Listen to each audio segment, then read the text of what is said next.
Hello students, we are discussing challenging problem number 1 और सवाल में लिखा हुआ है कि limit x tending to infinity root x sine sine sine है 3 जगह और limit n tend to infinity है। ठीक है, और एन फिर यहाँ पे बना हुआ है रूट एक्स, रूट के अंदर एक्स एन स्क्वायर प्लस की। तो पहले तो यही लिमिट सोल्व होगा जो यहाँ पे दिया हुआ है ना, ये ब्रैकेट सोल्व होगा, मतलब जो जो थर्ड वाले साइन के अंदर है। अच्छा, सिग्मा और लिमिट देख करके एन टेंड टू इन्फिनिटी देख करके माइंड में ये आता है कि दो चीज़ें आती है। पहली बात तो कि या तो इंटीग्रेशन में कन्वर्ट कर लें इसको, या फिर दूसरी बात सैंडविच थ्योरम, है ना, क्योंकि उसमें भी सिग्मा होता है या बहुत सारे टर्म्स होते हैं। अब इंटीग्रेशन में कन्वर्ट करने के लिए आपको पता है कि हम क्या करते हैं कि 1/n को dx पुट करते हैं, सिग्मा और लिमिट मिलकर इंटीग्रेशन साइन में कन्वर्ट होते हैं, सिग्मा और लिमिट मिल करके इंटीग्रेशन में कन्वर्ट होते हैं, और जो k/n r या r/n होता है वो x में कन्वर्ट किया जाता है, इस टाइप से। बट यहाँ पर अगर आप सोचोगे कि चलो n बनाया जाए बाहर, तो n स्क्वायर को बाहर लोगे तो 1/n बनेगा बाहर, तो और 1/√x प्लस k/n² बन जाएगा। अब और आप जानते हो कि k/n² को तो आप x लिख नहीं सकते, इसका मतलब इंटीग्रेशन में तो कन्वर्ट नहीं होने वाला है। यहाँ से बात तो हमको आइडिया लग गया कि इंटीग्रेशन का सवाल तो नहीं है, सैंडविच थ्योरम ही इसमें अप्लाई करना पड़ेगा, तो वही अप्लाई करते हैं और वो आप लोगों को पता ही है हम कैसे करते हैं। ठीक है ना, कि सबसे पहले इसमें n की जगह 1 रखा है यहाँ पर, तो ये हो जाएगा, फिर k की जगह 1 रखा तो k की जगह 1 रखेंगे तो kn² प्लस 1 होगा, और फिर k की जगह 2 रखेंगे तो इससे चले गए कि kn² plus 2 1/k x k की जगह 3 लिख दिया, इतना आ गया। अब फिर आपको पता है कि हम इससे छोटा फंक्शन और बड़ा फंक्शन हम यहाँ पे अज्यूम करके चलते हैं, है ना। तो और वो ऐसा अज्यूम करना पड़ेगा कि हर एक में यहाँ चाहे आप n तक जाओगे तो तब तक वो सेम ही हो, तो k की जगह अगर n भी रख दिया जाए तब भी जो छोटा फंक्शन है इन सबसे वो फिक्स होना चाहिए, बड़ा फंक्शन फिक्स होना चाहिए। तो अगर छोटा करना है किसी क्वांटिटी को, सॉरी बड़ा करते हैं पहले ना, बड़ा करना है तो डिनोमिनेटर छोटा करना पड़ेगा, और छोटा करने के लिए k मिनिमम 1 ही पुट कर सकते हैं, और बड़ा पुट करना है, फंक्शन बड़ा अज्यूम करना है, तो k का वैल्यू सबसे ज़्यादा वैल्यू क्या होगा, मतलब k का सबसे बड़ा वैल्यू n होगा, और वो पुट कर दिया तो छोटा हो जाएगा ओवरऑल फंक्शन, है ना। तो n रख दिया, k का सबसे बड़ा वैल्यू रख दिया n, ताकि छोटा फंक्शन हो जाए। अब ये जो फंक्शन है हमेशा छोटा ही रहेगा, चाहे यहाँ पर 2 हो उससे छोटा रहेगा, चाहे 3 हो, इतना भी हो उससे हमेशा छोटा ही रहेगा, है ना। तो इसलिए हर जगह ये लिख देंगे हम यहाँ पर xn² प्लस n, हर जगह ये लिखा जाएगा सेम। आई होप कि आपको समझ में आया होगा। और यहाँ पर हर जगह फिर हम लिख देंगे बड़ा फंक्शन जो कि होगा xn² प्लस 1, हर जगह वही आएगा, यहाँ पर भी वही आएगा ना। मैं चलो इसको पूरा लिख नहीं रहा हूँ, बट ठीक है आप समझ गए कि यहाँ पर भी वही आएगा xn² प्लस 1। अब फिर आप जानते हो कि एंड में फिर हमको क्या करना है भाई, ये बनाना है हमको, ये बनाना है ना, ये क्वांटिटी बनानी है, तो सबका सम करना पड़ेगा, कहने का मतलब सिग्मा। अगर सबका सम करेंगे तो सिग्मा में कन्वर्ट हो जाएगा ये वाला बीच वाला part, sigma 1/xn² plus k में कन्वर्ट हो जाएगा, और k 1 से लेकर के n तक जा ही रहा है। LHS और RHS पार्ट आप समझे क्या बनेगा, ये n टाइम्स हो जाएगा, n बार सेम चीज़ को ऐड करेंगे तो n टाइम्स xn² प्लस 1, यहाँ पर भी n times xn² plus n। अब फिर तो बाकी तो लिमिट अप्लाई करना है n टेंड टू इन्फिनिटी, इधर भी और यहाँ पर भी, ये होता है सैंडविच थ्योरम। तो वैल्यू देख लो, वैल्यू क्या होगा इसका। अब इन्फिनिटी है तो इन्फिनिटी बाई इन्फिनिटी फॉर्म बन रहा ही है ना, देख पा रहे हो आप। तो n के हाईएस्ट पावर से डिवाइड कर देते हैं ना, ये कंसेप्ट होता है, इसको लॉ ऑफ लव के नाम से जानते हैं, है ना।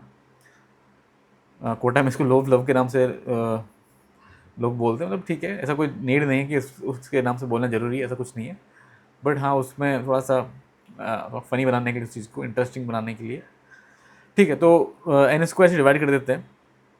अंदर तो एन स्क्वायर से डिवाइड होगा यहाँ पर, एन के हाईएस्ट पावर से मतलब, तो मतलब बाहर तो एन से डिवाइड होगा, है ना, बाहर तो एन से, तो यानी कि न्यूमेटर को भी एन से डिवाइड किया, डिनोमीटर को भी एन से भी, क्योंकि वो एन अंदर जाएगा तो एन स्क्वायर बनेगा, तो यानी कि x plus one by n बन जाएगा। ये समझ रहे हो बात को। अब वन अपॉन इन्फिनिटी जब लिमिट अप्लाई करोगे तो वो जीरो होगा, यानी कि वन अपॉन रूट एक्स, जो भी ये वैल्यू था, ये एल वैल्यू था, ये तो फाइनल वैल्यू नहीं है अभी ना, अभी फाइनल वैल्यू नहीं आया, अभी तो जस्ट कि जो थर्ड वाला साइन है उसके अंदर का वैल्यू आया ये। इधर भी सेम इसी तरह से अगर आप करोगे तो one upon x plus one upon n square, और वन अपॉन एन स्क्वायर भी आप जानते हो कि हो जाएगा जीरो जब लिमिट अप्लाई करोगे तो इसका वैल्यू आ जाएगा कुल मिला करके, जो जो लिखा हुआ है हमारे पास, ये जो वैल्यू लिखा हुआ है इसका वैल्यू आ गया वन अपॉन रूट एक्स, है ना, यहाँ पर भी एल में भी और आर में भी। तो यानी कि ये मामला हमारे पास सोल्व होकर के कितना आ गया, रूट एक्स आ गया, वन बाई रूट एक्स आ गया, है ना, वही आ रहा है। तो ये आ गया वन बाई रूट एक्स। तो अब इसको दोबारा से लिखते हैं हम, क्या लिखना है, limit x tending to be infinity था, रूट एक्स था बाहर, फिर साइन और फिर तीसरा साइन जिसके अंदर डालना है हमको वन बाई रूट एक्स, जो कि हमने सोल्व किया अभी। ये सवाल बन गया, सवाल इतना बन गया। कौन सा इंडिटरमिनेट फॉर्म है वो पहचानना बहुत ज़रूरी है। तो ये तो इन्फिनिटी बन रहा है, रूट एक्स तो बाहर वाला, अंदर वाला बन रहा है वन अपॉन इन्फिनिटी, जो कि जीरो होता है, साइन जीरो जीरो फिर जीरो फिर जीरो, तो जीरो इंटू इन्फिनिटी बन रहा है, या इन्फिनिटी इंटू जीरो बन रहा है।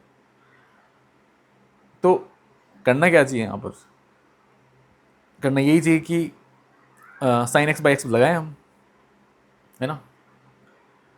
साइन एक्स बाई एक्स कैसे लगेगा, वैसे तो x tending to zero formula तो ये होता है कि ये वन हो जाता है, लेकिन क्योंकि यहाँ पर एक्स इन्फिनिटी है उसमें भी बन जाएगा फॉर्मूला, उसमें कोई बात नहीं, साइन वन बाई एक्स करके यहाँ पर वन बाई एक्स कर दो यार, ना, साइन जीरो बाई जीरो बन गया, जो भी वन होगा, तो वैसा बना लो यार, है ना। नहीं, रूट एक्स, ये साइन, फिर साइन, फिर sine one by root x, तो यहाँ पे वापस sine, sine one by root x ऐसा लिखा, है ना, इस बाहर वाले साइन के लिए ना, इस बाहर वाले साइन के लिए तो डिवाइड कर दिया ऐसे, तो इसको मल्टीप्लाई भी करना पड़ेगा हमको, sine sine one by root x. अब इसके लिए भी फिर फॉर्मूला बनाते हैं, तो हमने इसके लिए क्या किया, sine one by root x से डिवाइड कर दिया ताकि ये वन बन जाए, तो फिर मल्टीप्लाई भी करना पड़ेगा sine one by root x को, तो फिर डिवाइड भी कर दिया वन बाई रूट एक्स, यहाँ पर मल्टीप्लाई भी कर दिया वन बाई रूट एक्स। अब देखो ये हर एक क्वांटिटी जो होगा ना, हर एक क्वांटिटी जो भी आपको नज़र आ रहा है वो हो जाएगा वन, ये भी वन हो गया, ये क्वांटिटी भी वन हो गया, ये भी क्वांटिटी भी वन हो गया, और क्योंकि रूट एक्स से ये रूट एक्स कैंसिल हो गया तो ये भी वन हो गया, यानी कि जो एल है उसका वैल्यू आ गया वन। आई होप आपको समझ में आया होगा ये, मतलब सवाल खत्म है यहाँ पे ना, बिल्कुल आंसर आ चुका है, इतना ही करना था सवाल में। तो सैंडविच थ्योरम स्ट्राइक होना या उसको सोल्व करना आना वो ज़रूरी है, बाकी तो फिर साइन एक्स बाई एक्स मुझे लगता है उसमें तो आप लोग एक्सपर्ट हो, है ना। चलो, तो चैलेंजिंग प्रॉब्लम नंबर 1 में इतना ही था, कंसेप्ट आपको समझ में आ गया, सैंडविच थ्योरम प्लस जो स्टैंडर्ड ट्रिग्नोमेट्रिक लिमिट है उसका यूज किया हमने इस प्रॉब्लम में। फिर challenging problem number 2 CP2 straight line वाले टॉपिक पर है ये, तो ट्राई कीजिए, बिल्कुल ट्राई कीजिए आप इस सवाल को, और सवाल अगर आप सोल्व कर लेते हैं, कोई भी आपका आइडिया माइंड में आता है तो प्लीज़ कमेंट जरूर कीजिए कि इसको ऐसे सोल्व करेंगे, या फिर आपका आंसर ये आ रहा है, इस तरीके से आपने किया। उससे फ़ायदा क्या होता है कि अलग अलग स्टूडेंट्स अलग अलग तरीके से कभी करते हैं, तो हमारे पास अप्रोचेस हमको अलग सीखने को मिलते हैं, है ना। तो बिल्कुल वो ट्राई कीजिए, डिस्कस कल इसको, इस प्रॉब्लम कल डिस्कस करेंगे हम सेम टाइम पर, अराउंड पोस्ट कर दिया जाएगा 9 PM 8:30 PM अराउंड, हम कोशिश करेंगे कि इसको पोस्ट रोज एक चैलेंजिंग प्रॉब्लम हम डिस्कस करेंगे JEE और एडवांस के लिए, ठीक है।